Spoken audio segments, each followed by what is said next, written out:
மதுரை சித்திரை திருவிழா. இது மதுரை மீனாட்சி அம்மன் கோயில் நாட்காட்டியில குறிப்பிடப்பட்ட ஒரு தேதிகள் மட்டும் இல்ல, வைகை நதிக்கும் மதுரை மண்ணுக்கும் இடையே நடக்கும் ஒரு காதல் கவிதை. மதுரை மீனாட்சி அம்மனோட திருமண பந்தல்ல மனம் கமழ அழகர் மலையிலிருந்து இறங்கி வரும் தங்க குதிரையின் காலடி சத்தம் மதுரைய அதிர செய்யும். பச்சை பட்டுடுத்தி கல்லழகர் ஆற்றல இறங்கும் அந்த ஒற்றை நொடிக்காக ஒட்டுமொத்த தமிழகமே மூச்சடக்கி பார்த்திருக்கோம். பக்தி என்பது இங்க வெறும் வழிபாடு மட்டும் இல்ல, அது மதுரையின் ரத்தத்துல ஊறிய ஒரு கொண்டாட்ட பெருமிதம் தான் மதுரை சித்திர திருவிழா. அத பத்தி தான் நம்ம முழுசா தெரிஞ்சுக்க போறோம். மதுரையும் மதுரை மீனாட்சி அம்மனும் பிறந்ததுல இருந்து அழகர் திரும்பி மலைக்கு போகிற வரை இருக்க பல சுவாரஸ்யமான கதைகளை பார்க்க போறோம். இன்னைக்கு நம்ம முதல்ல பார்க்க போறது மதுரையும் மதுரை மீனாட்சி அம்மனும் பிறந்ததை பத்தி.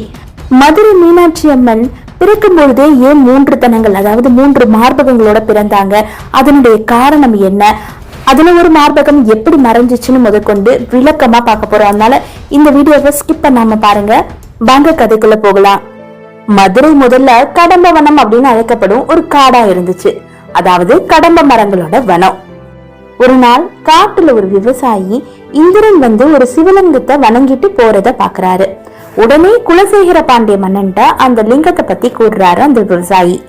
மன்னன் அந்த லிங்கத்தை சுத்தி ஒரு கோயிலை கட்டி அதுக்கப்புறம் அதை சுத்தி ஒரு நகரத்தையும் கட்டினான். அந்த நகரத்துக்கு பெயர் சூட்டும் நாள்ல சிவபெருமான் அங்க தோன்றாரு. அவருடைய சடையில இருந்து அமிர்த துளிகள், அதாவது மதுரங்கள் கீழே தரையில விழுது. அதனால அந்த நகரம் மதுரை அப்படின்னு அழைக்கப்பட்டது. தமிழ்ல மதுரம் அப்படின்னா இனிமை அப்படின்னு பொருள்.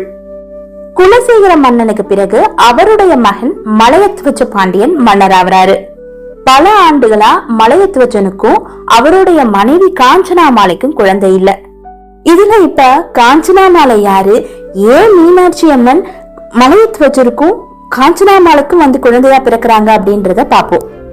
துர்க்கையம்மன், மகிஷாசுர மர்த்தினி, காஞ்சி காமாட்சி போன்ற அம்பாளின் அவதாரங்கள் அசுரர்களை வதம் செய்து அழித்து நல்லவர்களை காப்பாற்றுவதற்காக உண்டானது. இப்படி பல வடிவங்களும் ஏதாவது ஒரு நோக்கத்திற்காக உருவானது. அப்படி மதுரை மீனாட்சி அம்மன் எந்த அசுரரையும் வதம் செய்ததா கதை இல்ல. அப்படின்னா மதுரை மீனாட்சியோட அவதார நோக்கம் என்ன அப்படின்றத பாப்போமா.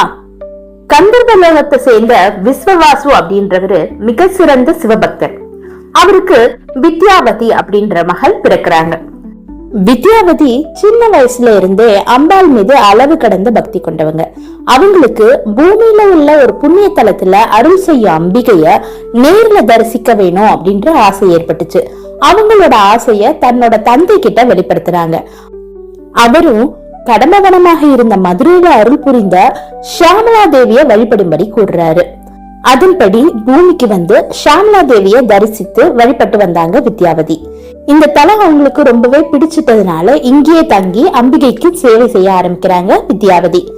அவங்களுடைய பக்தியை கண்டு மனம் குளிர்ந்த ஷியாமலா தேவி 3 வயது சிறுமியாக காட்சி தந்தாங்க.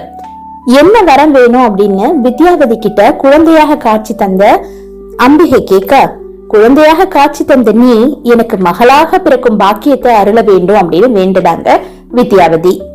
அடுத்த பிறவியில உன்னோட எண்ணம் நிறைவேறும் அப்படின்னு அம்பிகையும் வரளித்தாங்க.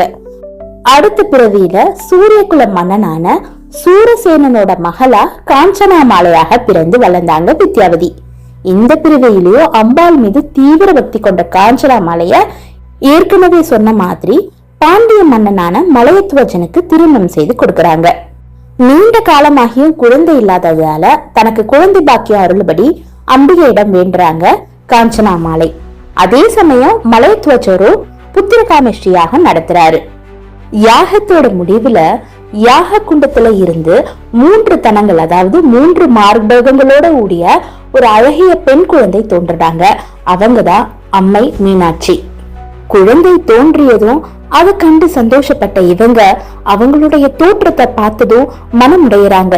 இது ஏதாவது அபசுகனமோ எப்படின்னு என்றாங்க. அந்த சமயத்துல அவங்களுக்கும் ஒரு அசரீரியா ஒரு ஒளி ஒலித்தது. அவங்களுக்கான கணவனை கண்டதும் 3வது தரம், அதாவது 3வது மார்பகம் மறையும் அப்படின்னு சொல்லி மறைஞ்சிருச்சு அந்த ஒளி. இப்ப இந்த இடத்துல உங்களுக்கு ஒரு கேள்வி. மீனாட்சி அம்மன் 3 மார்பகங்களோட பிறந்தாங்க. அதே போல இந்து புராணங்கள்ல இன்னொரு கதையில ஒரு பெண் குழந்தை பிறக்கும் பொழுதே அவங்க கழுத்துல மாங்கல்யம் அதாவது தாலியோட பிறப்பாங்க. அவங்க யாருன்னு தெரிஞ்சா அதை கமெண்ட் பண்றீங்களா? நம்ம சேனலை தொடர்ந்து ஃபாலோ பண்ணிருந்தீங்கன்னா அது உங்களுக்கு யாருன்னு தெரியும். அவங்கள யாருன்றத கடைசியில சொல்றேன். இப்ப இந்த கதைக்கு வருவோம். தோன்றிய அந்த குழந்தைக்கு தடாதகை அப்படின்னு பெயரிட்டு சீர சிறப்புமாக வளர்த்து வந்தாங்க மலையத்துவஜனும் காஞ்சனாமாலையும். இவங்களுக்கு ஆண் வாரிசு இல்லாததால தடாதகைக்கு அனைத்து கலைகளையும் கற்றுக் கொடுத்தாங்க மன்னர். மலையத்துவஜருக்கு பிறகு மதுரையின் ஆட்சி பொறுப்பை ஏற்ற தடாதகை மீன் போன்று எப்போதும் விழிப்புடன் இருந்து ஆட்சி செய்யறாங்க. இதனால தடாதகை என்ற பெயர் காலப்போக்குல மறைஞ்சி மீனாட்சி என்ற பெயர் உருவாக்கி அதுவுமே நிலையானதா ஆகிடுச்சு. தன்னை வேண்டிய பக்திக்கு அருள் செய்வதற்காக உருவானதே அன்னை மீனாட்சியின் அவதார நோக்கம். ஒரு கன்னி பெண் ஆட்சி செய்ததால மதுரைக்கு கன்னிநாடு அப்படின்ற பெயரும் இருக்கு. பட்டாபிஷேகத்துக்கு பிறகு மதுரையில இருந்து படையுடன் கிளம்பி ஒவ்வொரு திக்கிற்கும் சென்று போர் தொடுக்கிறாங்க மீனாட்சி. பூமியில உள்ள ஒவ்வொரு மன்னனையும் வெற்றி கொள்றாங்க. அது மாதிரி கிழக்கு திசையில அவங்க போன போது அமராவதி நாட்டின் மன்னனான இந்திரன் மீனாட்சியோட போர் செய்யறார். ஆனா மீனாட்சியோட வீர பராக்கிரமத்துக்கு ஈடு கொடுக்க முடியாம பணியறான் இந்திரன். ஒவ்வொரு திசையிலும் போர் தொடுத்து எல்லாரையும் வெற்றி கொள்றாங்க அன்னை மீனாட்சி. கைலாயத்தின் மீதும் படையெடுத்து செல்றாங்க அன்னை மீனாட்சி. அங்க குடியிருக்கும் சிவபெருமான் மீனாட்சியை யார் என்ன அறிந்ததுனால உற்சாகத்தோட அன்னைய எதிர்கொள்ள செல்றாரு. படையுடன் வீரம் கொப்பளிக்க நின்று கொண்டிருக்கிறாங்க மீனாட்சி. எதிர்ப்புறத்துல சிவபெருமான் வந்துட்டு இருக்காரு. சிவபெருமான் நெருங்கி வர வர அன்னையின் உள்ளத்துல வெற்றி வேட்கை குறைந்து வெட்கம் குடிக்கொள்ள ஆரம்பிக்குது. சிவபெருமான் அருகில வர வர தனது கையில ஏந்தி இருந்த வாளை கீழே போட்டுட்டு நாணத்தோட தலை குனிறாங்க. அப்ப மீனாட்சியோட மூன்றாவது தனம் அதாவது மூன்றாவது மார்பகம் மறையுது. தன்னோட மணாளனை கண்ட பூரிப்புல அமைதியாக நிக்கிறாங்க அன்னை. அப்ப சிவபெருமான், அங்க இருக்க நீ என்று மதுரை என்பதையை விட்டு படையுடன் கிளம்பினாயோ அன்றே நானும் உன்னை பின்தொட ஆரம்பித்து விட்டேன். இன்று நான் உன்னை நேரில் காண்கிறேன். இனிமேல் நீயே என் துணைவி என்று கூற அன்னையின் முகம் வெக்கத்தால சிவக்குது. நீ மதுரைக்கு திரும்பி செல், உன்னை நான் அங்கு வந்து மணக்கிறேன் அப்படின்னுட்டு சிவபெருமான் சொல்றாரு. இப்படிதான் மதுரை மீனாட்சியோட பட்டாபிஷேகமும் திக்விஜயமும் நடக்குது. ஏற்கனவே ஒரு கேள்வி கேட்டிருந்தேன் இல்லையா, குழந்தையா பிறக்கும் பொழுது அவங்க கழுத்துல மாங்கல்யத்தோட பிறந்தது யார் அப்படின்னுட்டு. அதுதான் அரிச்சந்திரனின் மனைவியான சந்திரமதி. ஏன் அவங்க பிறக்கும் பொழுது அவங்க கழுத்துல மாங்கல்யம் இருந்தது, அதுவும் அது அரிச்சந்திரன் கண்ணுக்கு மட்டும்தான் தெரியும் அப்படின்னு ஏன் சொன்னாங்க அப்படின்றதெல்லாம் ஒரு முழு வீடியோவா ஏற்கனவே நம்ம சேனல்ல போஸ்ட் பண்ணிருக்கேன். அதோட லிங்கையும் இந்த டிஸ்கிரிப்ஷன்ல கொடுக்குறேன், போய் பாருங்க. இப்படிதான் மீனாட்சி அம்மனோட பிறந்ததுல இருந்து பட்டாபிஷேகம் நடந்து திக்விஜயம் வரைக்கும் நடக்குது.